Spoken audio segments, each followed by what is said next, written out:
Hello my dear student. तो कैसे हैं आप लोग? उम्मीद करता हूँ खुश होंगे, अच्छे से होंगे।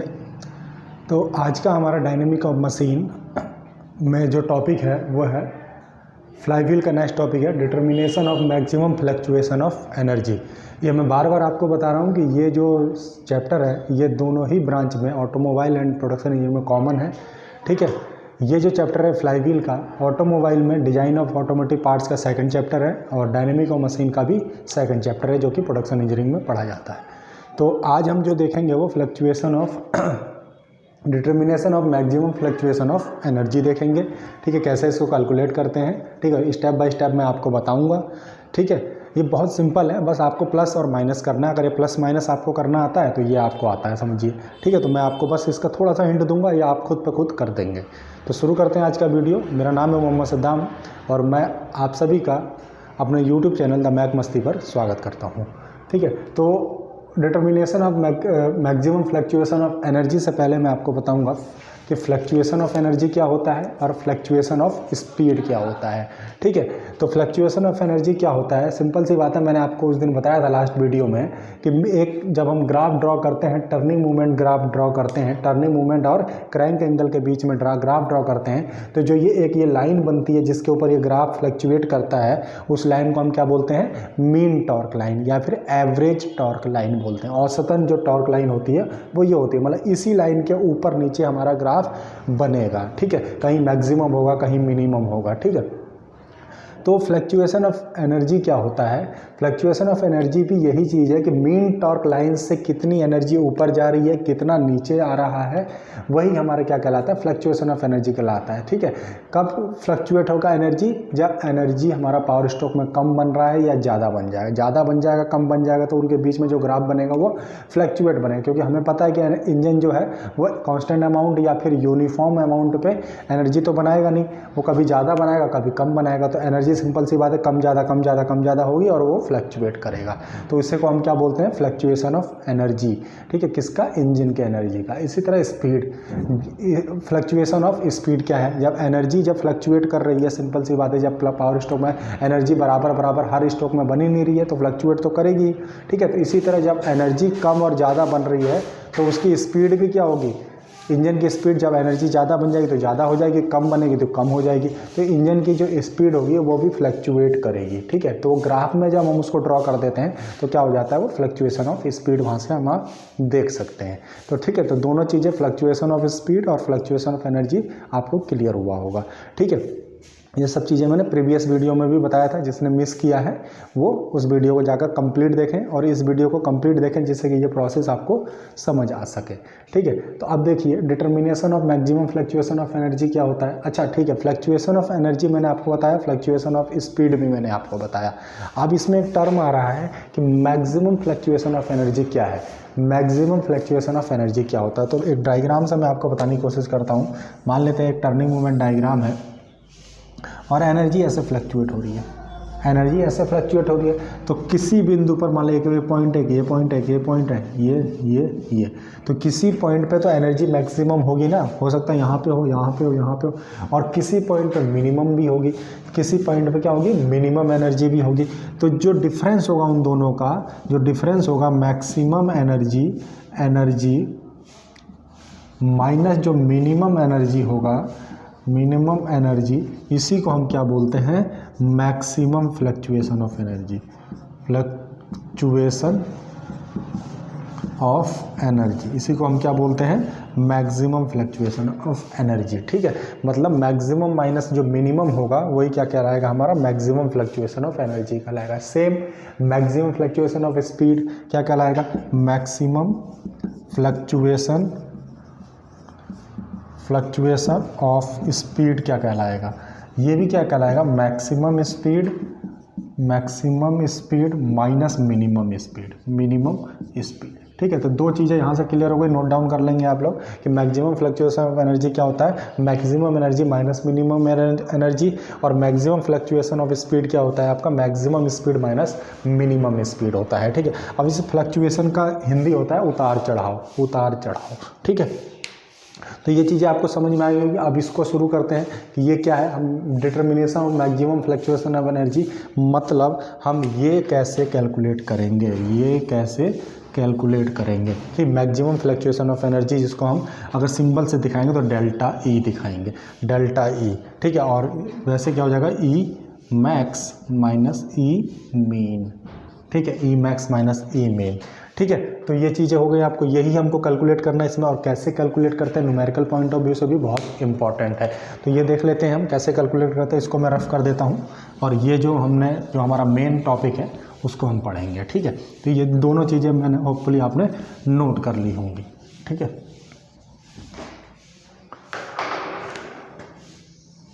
ठीक है, अब देखते हैं। ये मैंने एक डायग्राम बनाया हुआ है। क्या है ये? टर्निंग मोमेंट डायग्राम है। ये टी और थीटा के बीच में डायग्राम है। टी थीटा मतलब टर्निंग मोमेंट या क्रैंक एफर्ट, और क्रैंक थीटा मतलब क्रैंक एंगल के बीच में डायग्राम है, ठीक है। ये मल्टी सिलेंडर एक डायग्राम है, ठीक है। एक टॉपिक आपका सिलेबस में ये भी है कि मल्टी सिलेंडर इंजन का टर्निंग मोमेंट डायग्राम क्या होता है, कैसे बनाते हैं। तो उसको मैं थोड़ा सा एक्सप्लेन कर देता हूँ, ठीक है। ज़्यादा वो डीप में आपके सिलेबस में भी नहीं है। तो देखिए, मल्टी सिलेंडर इंजन क्या होता है कि उसका जो डायग्राम हम ड्रॉ करते हैं, तो फर्स्टली उसमें क्या होता है कि सिंगल सिलेंडर का हम डायग्राम ड्रॉ करते हैं। पहले एक सिलेंडर का, फिर दूसरे सिलेंडर का, फिर तीसरे सिलेंडर का डायग्राम हम ड्रॉ करते हैं, टर्निंग मूवमेंट। और फिर लास्ट में हम तीनों को कंबाइन कर देते हैं। तीनों को कंबाइन करके हमारा मल्टी सिलेंडर इंजन का जो टी थीटा डायग्राम होता है, टर्निंग मूवमेंट डायग्राम होता है, वो बन के तैयार हो जाता है। जो आपके बुक में दिया हुआ है वो 3 सिलेंडर का दिया हुआ है। 3 सिलेंडर में क्या होता है, 3 सिलेंडर होता है। जो पहला सिलेंडर होता है वो हाई प्रेशर सिलेंडर होता है, दूसरा सिलेंडर क्या होता है, इंटरमीडिएट प्रेशर सिलेंडर, और तीसरा जो होता है वो लो प्रेशर सिलेंडर। अर्थात जो पहला होगा उसमें हाई प्रेशर होगा, उसमें हाई प्रेशर से गैस और फ्लूइड जो भी होगा। दूसरे वाले में मीडियम प्रेशर होता है, तीसरे वाले में लो प्रेशर होता है। अब कोई भी मल्टी सिलेंडर इंजन है जिसमें 3 सिलेंडर होंगे, उसमें जो क्रैंक का जो पोजीशन होता है वो 120 डिग्री पर होता है। कितने डिग्री पर लगे होते हैं क्रैंक? तीनों सिलेंडर के क्रैंक 120 डिग्री पर लगे होते हैं। तो ये all about multi cylinder engine मैंने थोड़ा सा एक्सप्लेन कर दिया आपको। आप अपना आगे बुक से भी देख सकते हैं, ठीक है। जो मैंने बताया वही चीज़ें वहाँ लिखी मिलेंगी आपको। मैंने थोड़ा हिंदी में ईजी तरीके से बताने की कोशिश करी है, ठीक है। कि मल्टी सिलेंडर इंजन का जो हम डायग्राम ड्रॉ करते हैं, टी थीटा डायग्राम, उसमें पहले हम इंडिविजुअल सिलेंडर का ड्रॉ कर लेते हैं, लास्ट में उसको तीनों को कंबाइन कर देते हैं। अगर 3 सिलेंडर इंजन की हम बात करेंगे तो, और 3 सिलेंडर इंजन में क्या होता है कि जो क्रैंक होते हैं तीनों सिलेंडर के, वो 120 डिग्री पर अटैच होते हैं, 120 डिग्री पर, ठीक है।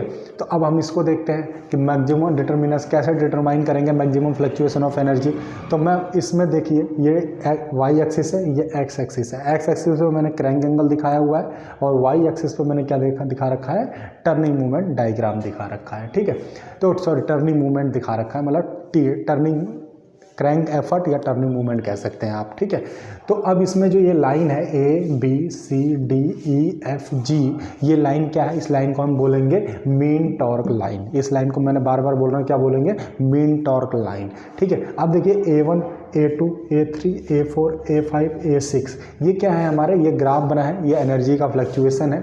ये जो A है, ये ऊपर वाले A1 A3 और A5, ये क्या है? मीन टॉर्क लाइन के ऊपर की एरिया, कुछ एरिया कवर कर रखे हैं, और ये एक एक एरिया जो है वो एनर्जी को निरूपित कर रहा है, एनर्जी को दिखा रहा है, ठीक है। एनर्जी को दिखा रहा है कि ये प्लस में इतनी एनर्जी स्टोर हो रही है, ठीक है।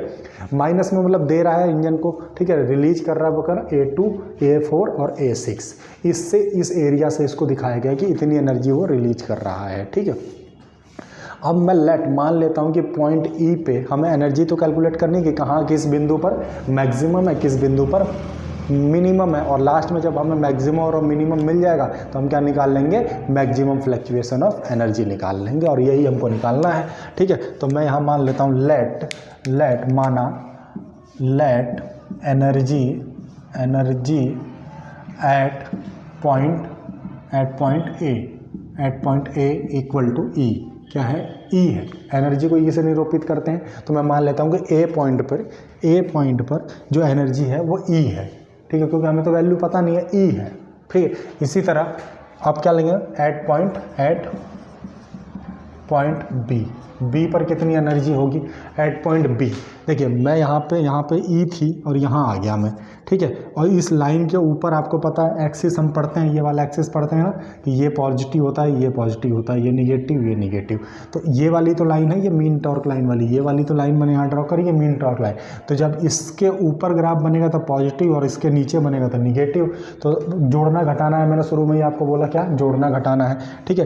तो अब देखिए इस पॉइंट पे जब मैं आ चुका हूँ और यहाँ ई था तो ये इतना ई में जुड़ा है, इतना पॉइंट ई में जुड़ा है, ठीक है। तो ये क्या हो जाएगा ई प्लस ए1,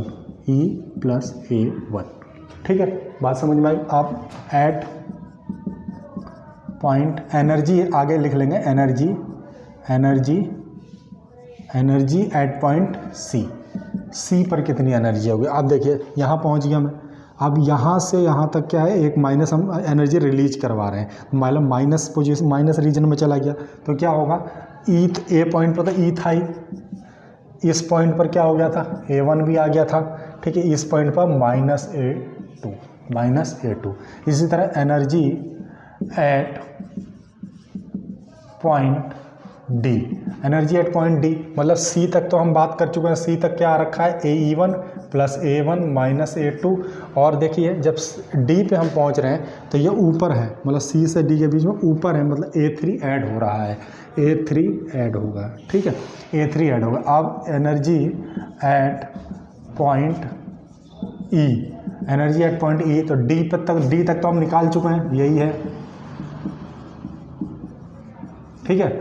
डी तक तो नहीं, अब ई पे देखें, ई पे यहाँ पहुँचे हैं तो यहाँ पे डी से यहाँ तक तो हम निकाल चुके थे ऊपर। अब ये नीचे क्या हो रहा है, माइनस हो रहा है, तो -A4, ठीक है। अब energy at point F, energy at point F, यहाँ तक बात हो रहा है, यहाँ तक मतलब ई में कितना और जुड़ जाएगा, ऊपर है, मतलब लाइन से ऊपर है तो पॉजिटिव रीजन में है, तो A5 और जोड़ देंगे इसके अंदर, तो E + A1 - A2 + A3 - A4 और प्लस A5, ठीक है। इसी तरह एनर्जी एट पॉइंट जी तक पहुंच गया, ये जी यहाँ तक तो हम निकाल चुके हैं, और यहाँ तक पहुँचने के लिए एनर्जी रिलीज कर रहा है, मतलब माइनस रीजन में है, तो इसमें से A6 हम घटा देंगे, E + A1 - A2 + A3 - A4 + A5 - A6, ठीक है। तो हमने हर पॉइंट की एनर्जी कैलकुलेट कर ली। अगर हमारे पास न्यूमेरिकल डाटा होता तो हम एग्जैक्ट वैल्यू निकाल चुकते, लेकिन हमारे पास ये एरिया के फॉर्म में दिया हुआ है तो हमने एरिया के फॉर्म में निकाल लिया है। अब यहाँ से हम निकालेंगे कि मैक्सिमम एनर्जी कहाँ है, मैक्सिमम एनर्जी कहाँ प्रोड्यूस होगा, एनर्जी कहाँ पर तो मैक्सिमम एनर्जी क्या होगी। तो देखिए इन सब पॉइंट में देखिए मैक्सिमम एनर्जी कहाँ होगी। देखिए यहाँ पर E + A1 है और यहाँ पे देखें E + A1 में कुछ ना कुछ घट जा रहा है और सब में कुछ ना कुछ घट रहा है, तो मैक्सिमम तो यही वाली होगी भाई, ठीक है। मैक्सिमम क्या होगी, यही वाली होगी। अगर न्यूमेरिकल वैल्यू भी हम रख दें A1 A2 A3 और E की वैल्यू रख दें तो हमें यही मिलेगा। क्यों मिलेगा मैं आपको बता दूं, एट पॉइंट E पे तो E है और अगले जो पॉइंट B पे है, B पे वो क्या है, हम कुछ ना कुछ एनर्जी उसमें जोड़ रहे हैं। सी पे हम उसमें से ही कुछ ना कुछ घटा दे रहे हैं, तो ऑब्वियस सी बात है इससे तो कम हो जाएगा घटने पे।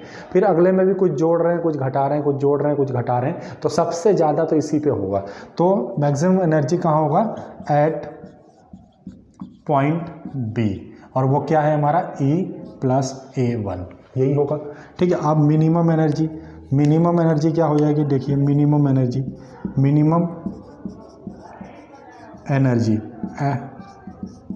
एट पॉइंट, कहाँ पॉइंट पे मिलेगा वो हम चेक करते हैं, ठीक है। चेक हम करेंगे मिनिमम एनर्जी कहाँ मिलेगी, यहाँ पे तो है कुछ ना कुछ एनर्जी, फिर इसमें जुड़ा है तो मैक्सिमम हो गया।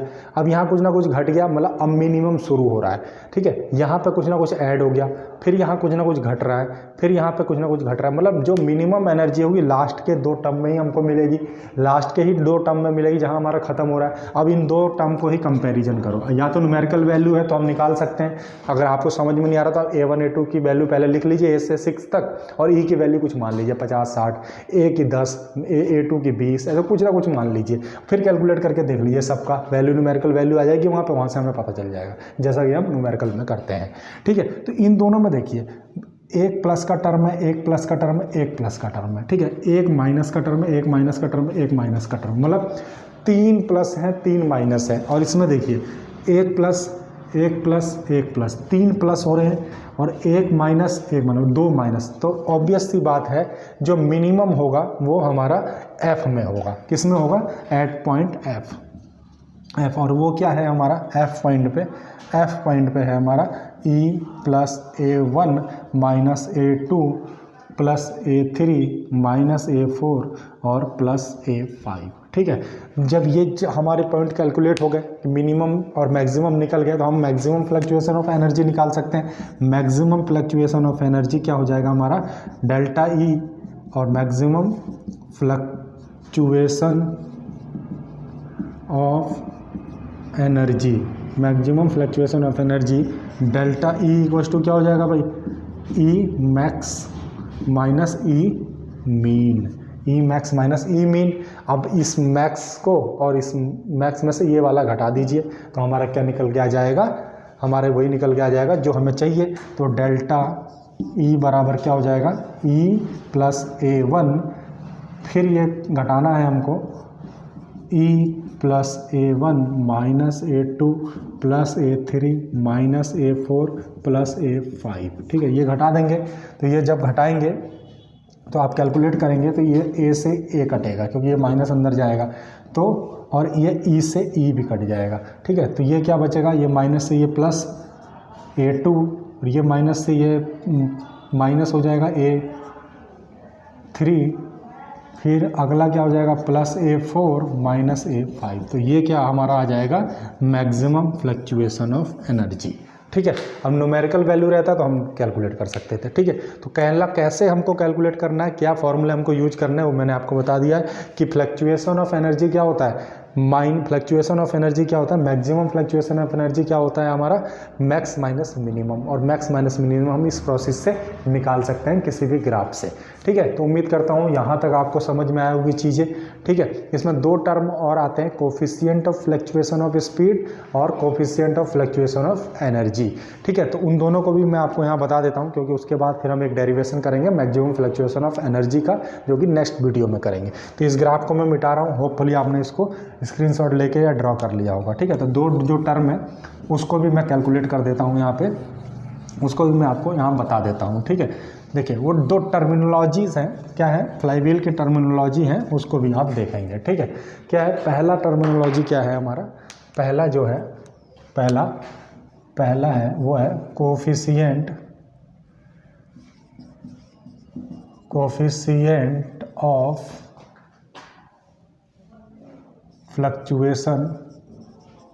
Fluctuation of energy. ठीक है, तो coefficient of fluctuation of energy जो होगा वो आपका क्या हो जाएगा?